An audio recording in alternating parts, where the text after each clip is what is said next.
my uncles worked in there, my dad worked in there, and I think my mum worked there before she was married. And my aunt, she was the manager of the messenger girls.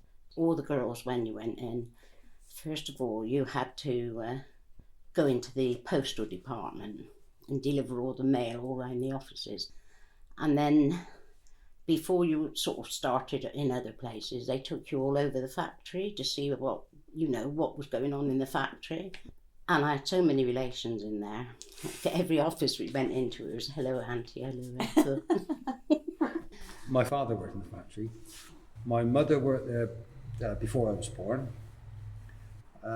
I had an uncle who was a foreman in the sausage department, an uncle who was a foreman in the pie department, an uncle who was the machine minder in setter in the canning department, an uncle who was under foreman in the canning department, eventually became head of hygiene services, and the other uncle was an electrician, and his wife was in charge of adding up the times and sorting out for wages and the messenger service.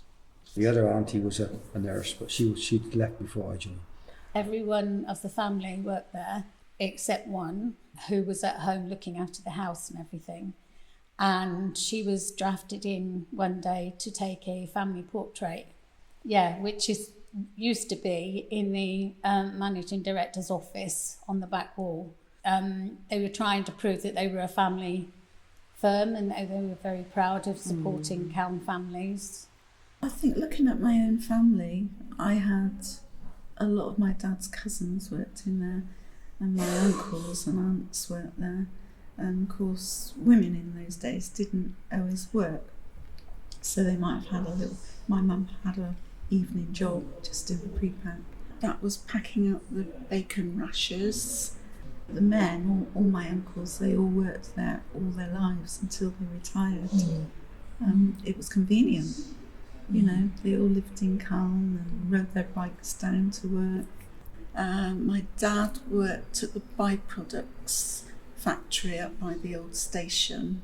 They took all the bits and bobs they couldn't use, and it was an awful smelly place. The stench of it hung over the whole of Calne, and it was right next to Fineham School, which was lovely for the kids going there, really because nice. There was always this awful odour. So my dad would come home from work about 5 o'clock, and my mum went into the sausage packing section, and she would go at about 5:30 off to work and then come back 10 o'clock at night, and then she'd be there in the morning for us and get us all off to school. And she quite liked it. She said it was nice to be, it was very sociable. She really liked the community. She said, they're always telling jokes, and she used to go with a lady that lived in our street. The lady that lived in our street used to come and stand in our kitchen, and she always wore the stiletto heels. She made marks all in the tiles from her heels of her stilettos. My dad used to go mad because he was the one that laid the tiles. So did she wear her stilettos to work? Yes, she wore them to work. She wore them everywhere. I can't believe that I don't think anyone would these days, but wearing stilettos to pack sausages. And I gather that you also met your wife. Yes. At Harris's. Yeah. Can you tell us about that? Yeah, I can. The last day before a Christmas holiday, a friend of mine called Michael Brown, he said, let's have a walk around the offices. He said, see who we can find. What was the mistletoe about? And we did.